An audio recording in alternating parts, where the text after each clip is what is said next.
afternoon, YouTube. Thanks for tuning in. Let's talk about a very unique trait of narcissists that I have noticed as I've studied them over the years, interacted with all kinds of them from all walks of life. All narcissists have common traits, common characteristics, and common behaviors, and I think it's important to point these out because the more that you're able to see it, the more you're able to understand the disorder, and the better able you'll be to avoid these types of people. So one thing that I've noticed with narcissists is that they all tend to hate cats. I have yet to come across a narcissist that has a pet cat or pet cats, or that actually likes cats and are fond of them. Narcissists, upon meeting you, a total stranger, will usually inform you of their dislike for that particular pet if the subject comes up. So if you're at lunch or if you're doing like an icebreaker activity or something like that, and someone puts it out there that they like cats, the narcs in the room will automatically, for whatever reason, their soul leaps out of their bodies when it comes to cats. And I always try to investigate the thought process behind the reaction and the behavior. So whenever someone adamantly states to me, I don't like cats or I hate cats, I always ask them, why? How come? Why do you hate cats? And the response that I usually get is, they're evil. Interesting. They're evil, they're sneaky, they don't come when called, you can't like play fetch with them, you can't take them out to the beach, and they start listing off all these reasons. But the one reason that stands out to me the most is the whole they won't do what you want them to do when you want them to do it. They have very strong wills, they have very independent spirits and very independent streaks. And people who like to control others and control other entities cannot stand independent streaks. They cannot stand for something to have a will, for something to have a desire or an opinion that goes against theirs. So they hate anything that they can't control. This is the primary reason that narcissists hate cats. Absent any trauma from childhood or getting scratched really bad in the past, they really just hate cats because you cannot control them.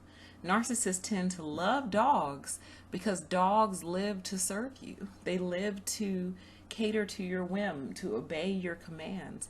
That's what dogs do. That's their nature. Cats are very different. Cats give their affection to those they feel are worthy, and even those that aren't worthy, they'll parse out affection too. And that's just kind of their nature, and what makes them so interesting and cute to people who love cats is that we never know from day to day what we're going to get in terms of affection, but overall they're very loving creatures, especially towards those who actually love them. So over time I've developed, and if you haven't caught on, I'm a cat lover, but I'm also a dog lover, and I'm also an animal lover in general.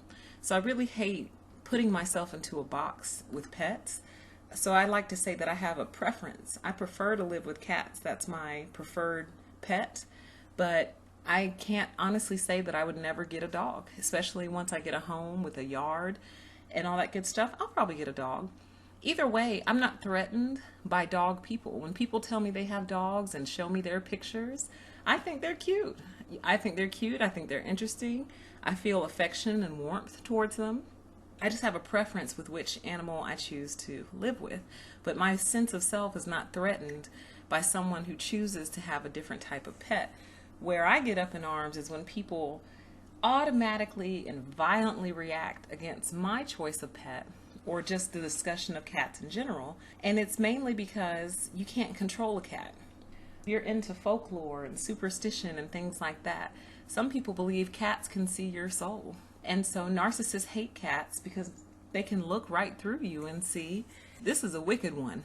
This one here is wicked and has a black soul, and they'll be repelled by you. They'll be repulsed by your wickedness, those who happen to be narcissists. This is not a video about cats versus dogs, cat people versus dog people. This video is about how narcissists react to your preferences and how narcissists react to things that they cannot control. Living beings that they can't control, they despise. So this is a really good test. As I roll out these videos, I intend to give you all little narc tests, little sprinkles of things that you can try to see who you're dealing with and see what you're dealing with. And here's a really good one. Just ask someone who you suspect is a narcissist, do you like cats? And if their reaction is super negative and violent and like they're disgusted, like, ugh, no, I hate cats, don't get defensive. Just explore and say, well, why? Why do you hate cats? And see what they say. If they say, when I was a child, I got scratched and had to get stitches from my grandma's house cat, okay, well, that's reasonable. I could see why you would hate cats. They caused you a lot of pain. You don't know where it came from. You don't know why they scratched you. So you don't trust them, and you think they're evil and sneaky because you were injured by one in your past. That's reasonable. That makes sense. I'm not mad at that.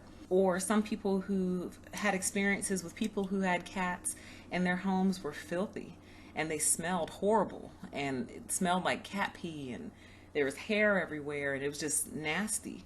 They're going to have a very poor reaction to cats in general because their experience has been tainted. The narcissist comes out when they have no negative experiences to build upon. They've never been scratched. They've never needed stitches. They've never had to live in a filthy house that also had cats. They have no basis for their hatred.